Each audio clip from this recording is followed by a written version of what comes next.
Okay, so hello, my name is Dr. Shambles, and today we're going to be looking at the rest of the cards that we just got announced.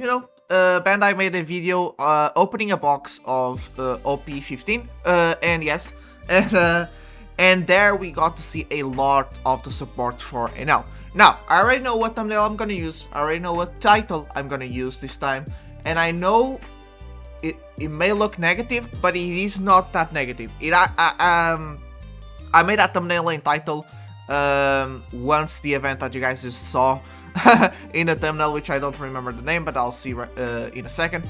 And what I'm about to express is just an opinion. Don't worry, I'm still gonna build the deck, I'm still gonna bring gameplay of the deck. I'm actually so excited for the deck, I'm thinking about making a full-on guide about the deck. So my excitement, it's still there. It's just I thought about 3 different directions that this deck could take with the support it had at the time, and pretty much Bandai went in none of it.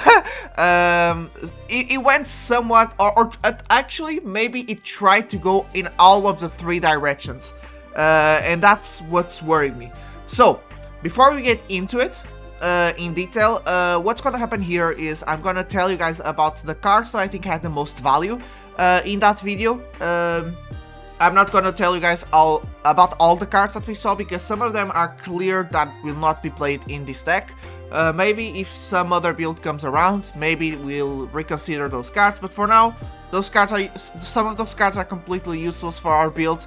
And so I'm just gonna tell you guys about the cards that had potential, or have potential actually. So have and had. There's one card here that I thought it could have great potential, but they kind of messed it up. Okay, so let's start with Nola. This is a 2k counter card. This is actually not a non-event 2k counter, which I was very surprised to see, but I was very happy to see that its effect, it's a cost 1. And its effect is if your character with an original power of 7k or less would be removed from the field by your opponent's effect, you may return 1 Dawn card from your Dawn deck instead. Now, for a 1 cost, this is incredible. Why? I hope for 1 cost, and it's not even once per turn. We can actually, I would recommend to use this effect 2 times if you build it in your deck list. Because if you use it 2 times, that's 2 Dawn gone, and that means on your next turn you're still gonna be at 6 Dawn to play your Enels. But very good card, extremely good actually. I'm very happy with this card. Let's go on to the next one, which is an event card, which is Kitten. The cost is 0, and on main turn, Dawn -1. If your leader is Enel, draw 1 card. Then give up to one of your opponent's characters -1k power during this turn. Counter event. Up to one of your Enel gains 2k power during this battle. So this was the last event that we got that was 2k. There's still 1 card that is common. We don't know if that's an event or not. It's not leaked or announced or didn't show up in the video. I don't think that will be anything that we can use. Maybe it's another event. I'm still looking for the Eagle event, as I told you guys last video. By the way, go check that out, it'll be in the description. But this Kitten was somewhat what I said last video, and but very nerfed. I thought they were going into a direction where you kind of Dawn -2 or 3 even, and then you give -6k power or 5k power, just like Emma Knife, for the turn. This would enable a lot of the cards that we had announced back then. But this card is gonna replace the Emma Knife, by the way.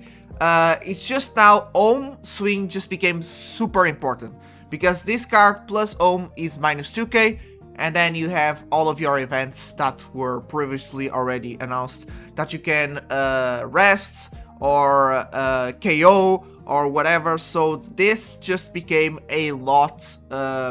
This card pretty much is just like an Ohm in case you don't have an Ohm to swing with, which is fine, it works.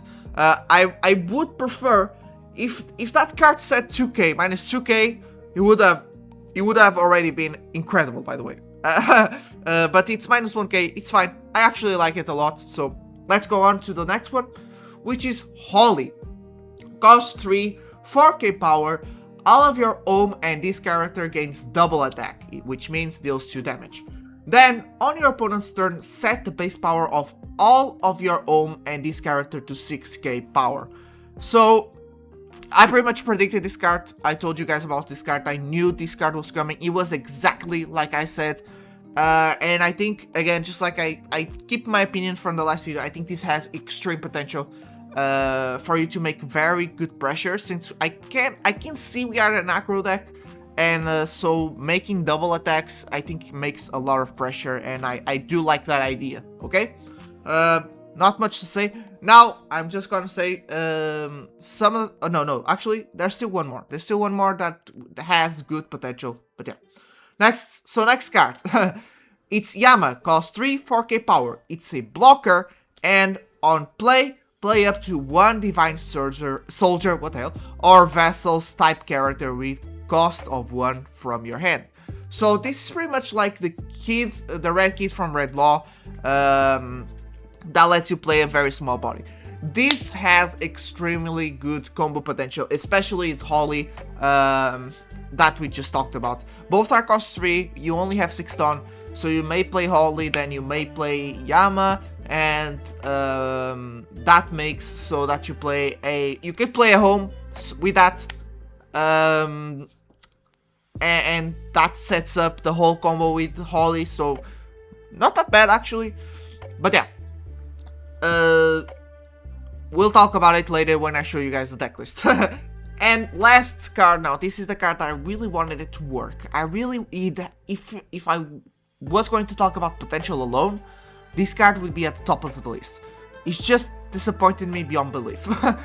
Which is Hotori, cost 1, 2k power, activate main, -2 Dawn. You may rest this character. If you have a Kotori or a Satori, and a Satori, yeah, exactly, give up to one of your opponent's characters -3k power during this turn. Now, you guys kind of saw me mess up. It's not or, it's an and. It means you have to have the three brothers or whatever in the field for you to be able to activate this effect for -2 Dawn. That is the problem. That is where the card just lost all its viability.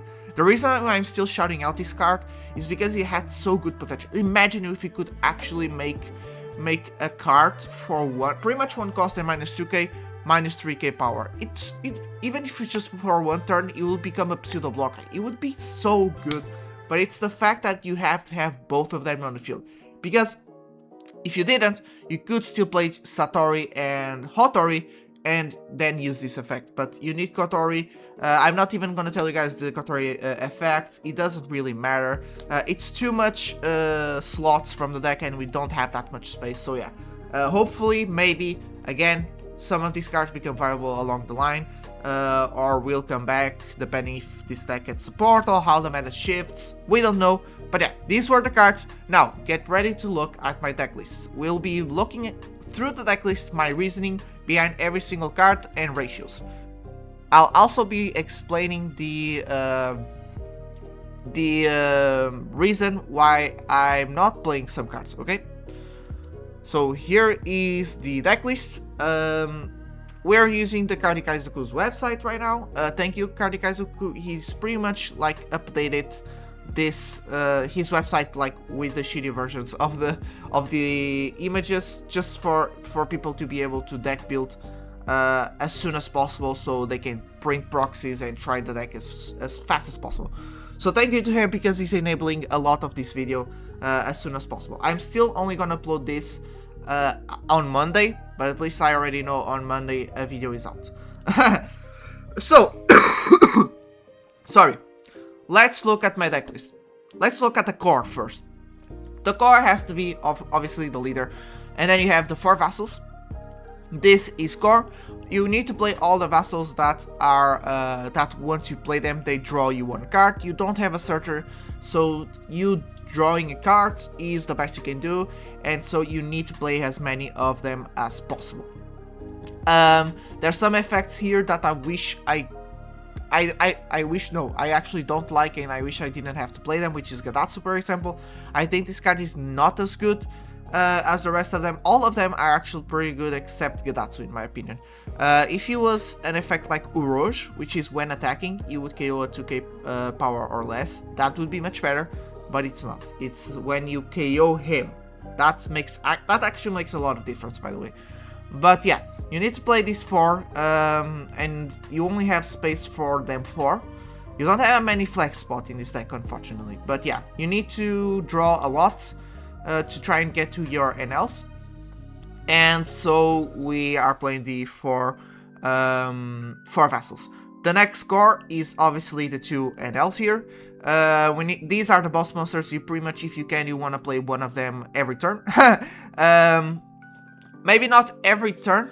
For what I tested, because I already tested the deck, obviously having 5, it's good. But sometimes, like having 2 or 3, it's already enough. The card is both of them are very hard to deal with. So having 2 or 3, it's already good. The problem is you need to get some consistency to reach it, and that's why we need a draw. The rest of the core, I believe, is El Tor. This is our KO event. Not only that, it gives plus 1k power. This is not that good, plus 1k power, but it does make a difference on our leader. If we're playing against 6k leaders,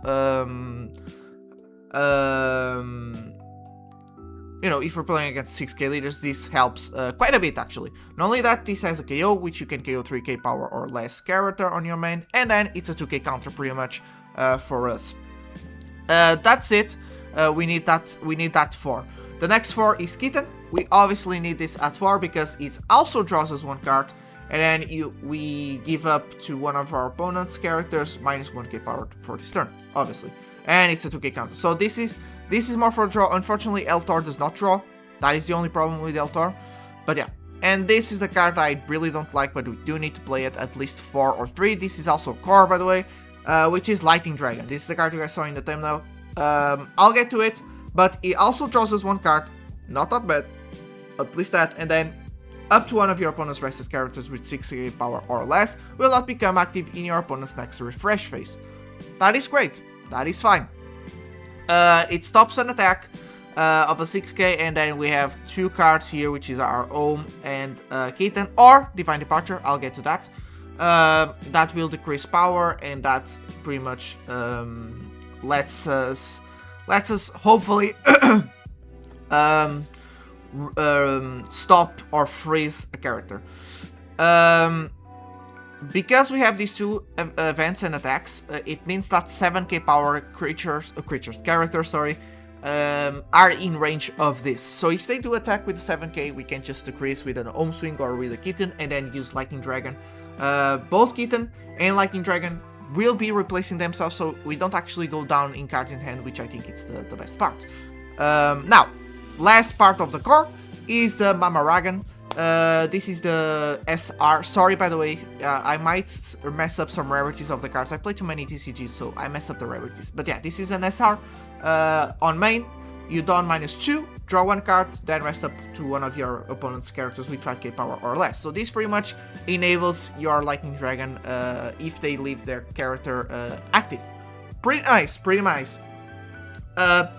Then, as a counter event, up to one of your leader or characters gains 1k power during this battle. Then, if you have 6 stun cards on your field or less, you draw 1 card, so that's pretty much always. You're always drawing 1 card, this is why this is an SR. I don't think it should be an SR just because it draws you both on counter and on main, but whatever.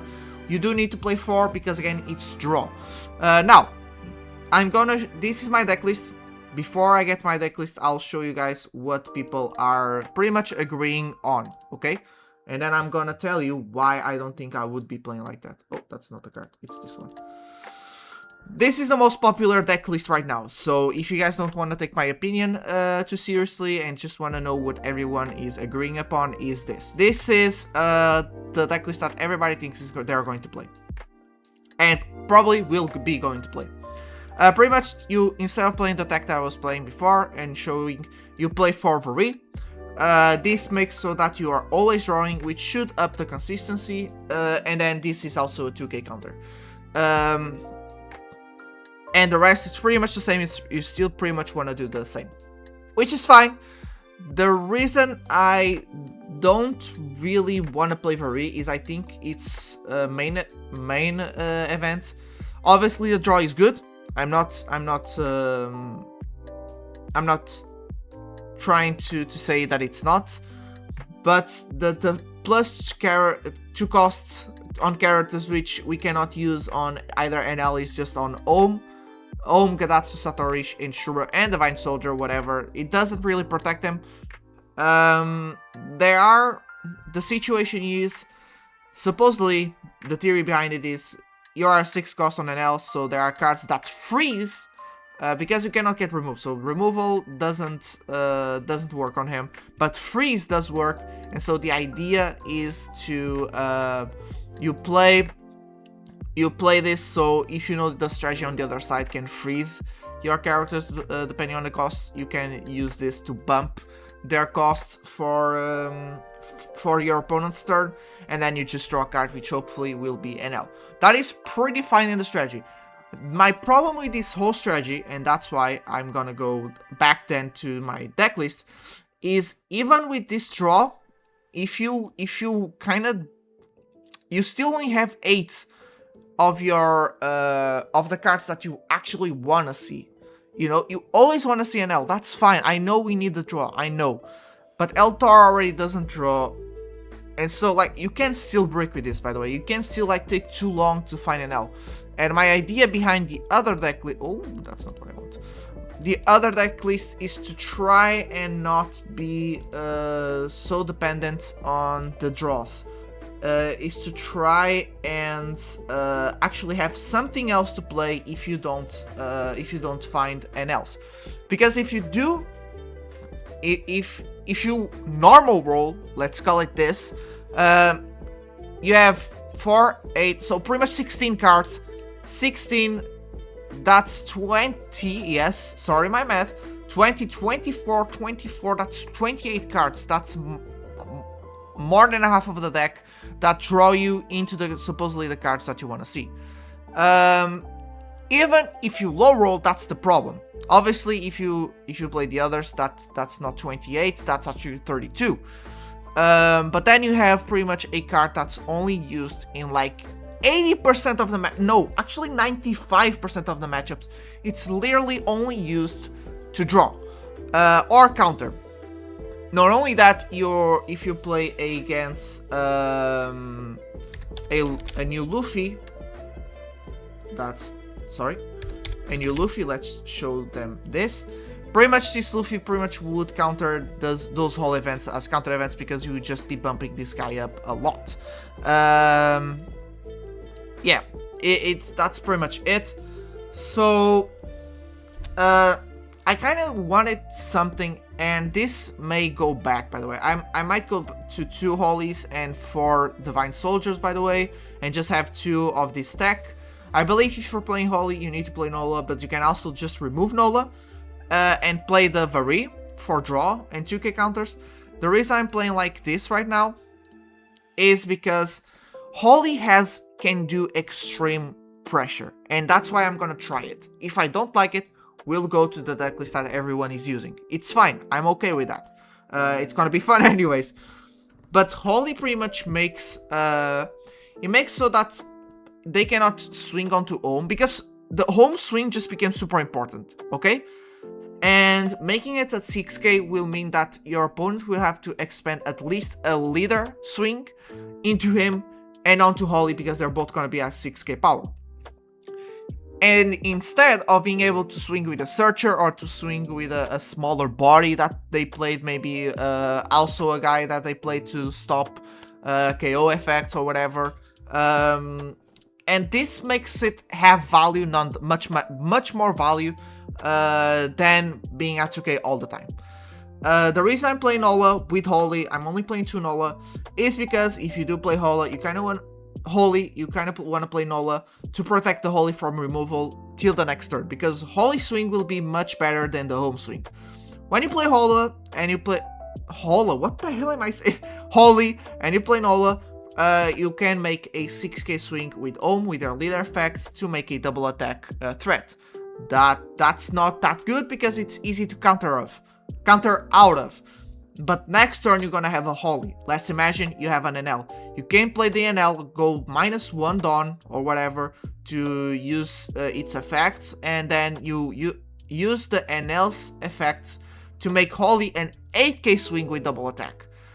And you still have an extra active Dawn, which then you can use to either play a small body, another Ohm, whatever, or a Divine Soldier as protection. Either is fine, or you can attach and make a 9k double attack.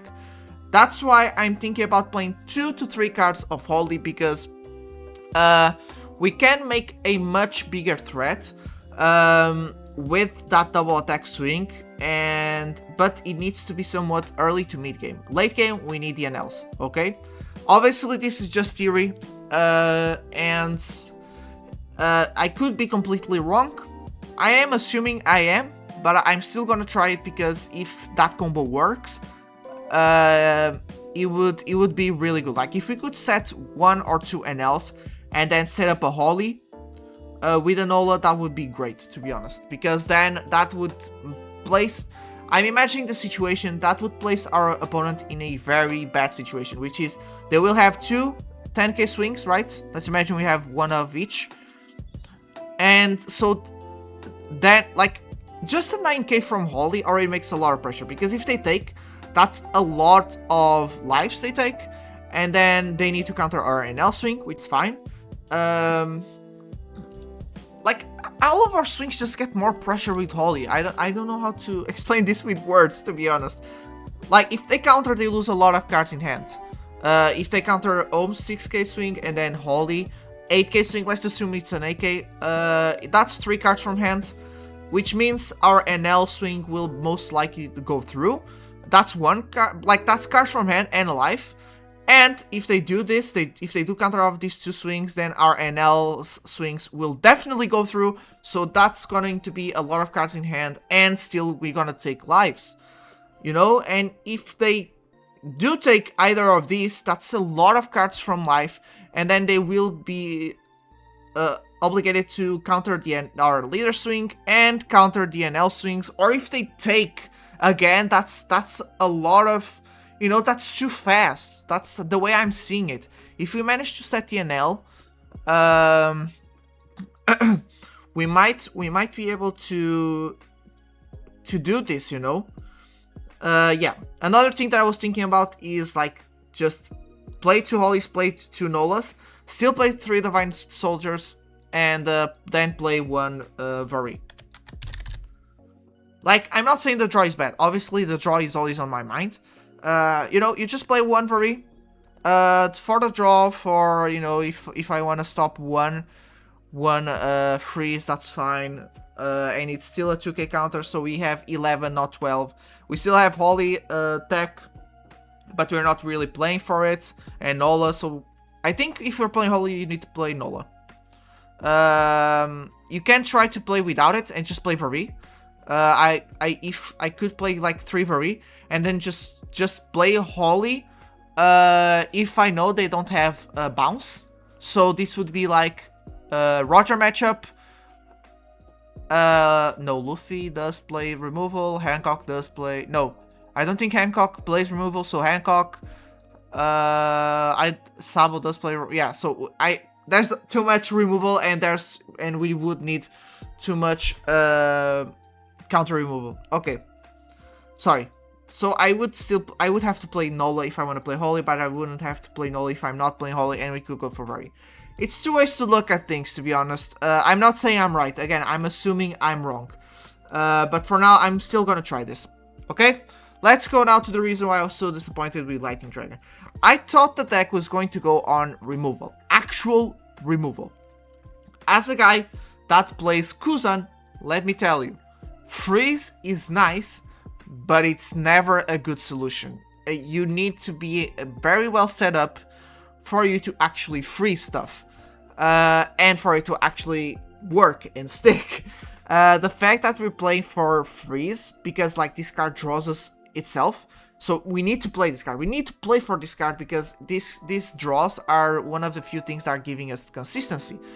But the fact that we are not going for actual removal and we're just going for freeze, it's already a very big downside. Another thing we could have done is, instead of going for removal or freeze, we could have gone to bumping the characters up during your opponent's turn so they're harder to remove. With Hollies and Fusas and whatever, that could replace themselves as well with a draw. But we did not. We went for the freeze. I thought, like, we still have removal, and this is where Divine Departure comes in. Divine Departure has a main effect where you rest 5 Dawn, and then you give an opponent minus 8k power. That means almost everything. Most of the boss characters are 10k power, just like Enel. But that means with a Divine Departure and a Swing from Home or a Kitten, everything can be removed with Eltor. Anything. Actually, unless you're going against a Roger that's playing Purple Roger or the Red Roger. That's the only thing, because it's a 13k, not a 12k. 1200. But one Divine Departure plus one Home Swing or one Kitten and one Eltor removes everything. Now, Eltor is minus 1 card in hand, but Kitten is a card that replaces itself, and Ohm is a card that has already replaced itself. So you are using 2 cards from hand, pretty much, to remove a very big body. The problem I see with this is very simple. I really wanted for them to give something that would replace itself, you know, because I was already seeing that Eltor did not replace itself. We don't actually have that much hand size. Yes, everything is replacing itself, but when it's your opponent's turn, you pretty much are taking a lot of lives. Because that's the only actual way for you to go up in cards in hand, is for you to take lives. Not only that, both of your Enels actually make you go down in cards in hand. Both of them do not replace themselves, both of them make you use 1 extra card, actually. Actually, this Enel. This Enel makes it so you need to use... Yeah, no, actually, both of them make you go down cards in hand. But they are your boss, and you need to play for them. So, if you really want to play NLs, and you need to play NLs again, that's also an issue. You need to play for the NLs. That means you're never going to be that big on hand size. That does let you drop, automatically dodge the blue pudding, dodge all the cards that control your hand, like Isho in blue. But still, like, it means you're also not always countering the attack. Because, like, the way I see this is just like Red Law. You don't counter the attacks that go to your lives, because that's actually one of the few ways for you to actually get fuel.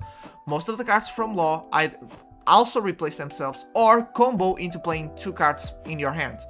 NL is pretty much the same. You're never actually that big on hand size. That means you take lives to have fuel to do combos, because as soon as you play 2 NLs, if you want to use both of their effects,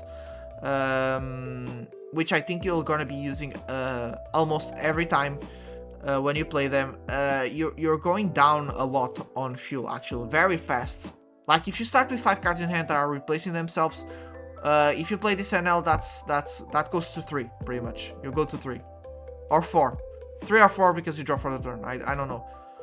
Yeah, so you go to 4, that means you need to take a life, go to 5. If you counter, you go to 3. That's just not fueled for anything, because if you want to chain another NL, that you go to 2, that means you're going to take that life. And it's actually worse when you have 2 cards in hand, because it means most of the attacks I still think are going to go through, unless you have this blocker or this blocker. I understand why people are playing 4 of these jump blockers. It's because of this situation I'm talking to you. But I still think we need more aggression. I can still go to 2-2 and then just play 1 for V, and we have 29 cards that draw, and that's fine, I think. But yeah, we need to test this a lot. Obviously, this deck is not gonna be meta. I've heard most people agree it's not going to be meta, but I've seen some people say, oh no, this is actually just extreme skill ceiling. It will be big skill ceiling, it will be a skill check on you as a pilot, but at some point I think this deck cannot do that much compared to a lot of the decks that we see today. So I don't think it will be meta because of that. You cannot compete with how the decks or how some decks are so overtuned that this just cannot keep up. Again, I might be wrong. Again, I hope I'm wrong. And again, I'm still gonna do the deck. I'm still gonna play the deck. It doesn't really matter here. But for people that were thinking about doing this deck, thinking that it would be meta, I highly tell you that it's a hard no, in my opinion. Like the combos that you need require you to have 2 to 3 cards. Even if you are always drawing, that would mean it requires you to not counter attacks, and that means you're going to be taking a lot of lives. Even with 5 lives, it means everything is going to go through, or you're just going to have to spend a blocker every time. So yeah, I think this deck does a lot of things that other decks do, but it's mid at all of them. So some decks do some things at an extreme, and then the rest are like their weak points. This deck doesn't have a lot of like extreme strong points, but it also doesn't have very weak points. Everything is just, the stats are all in the middle, you know, the draw, the removal, the anti-removal, you know. I still think Nola is a very good card to consider. But yeah, obviously if you're not gonna be playing Holly, you don't really care if any of your vassals get bounced. You don't even care if your Divine Soldier gets bounced, to be honest. So you wouldn't play Nola if not for Holly. I understand that. But yeah, this is the deck list. I'm really gonna try 3 Hollies. I think that 8k swing, 9k swing can make a lot of pressure. I could go to 2 and then 3 and then 4 of Divine Soldiers. That's fine by me. Or I could go to Steel 3 and play 1 Varee to have an extra draw. Just, you know, trying up the consistency.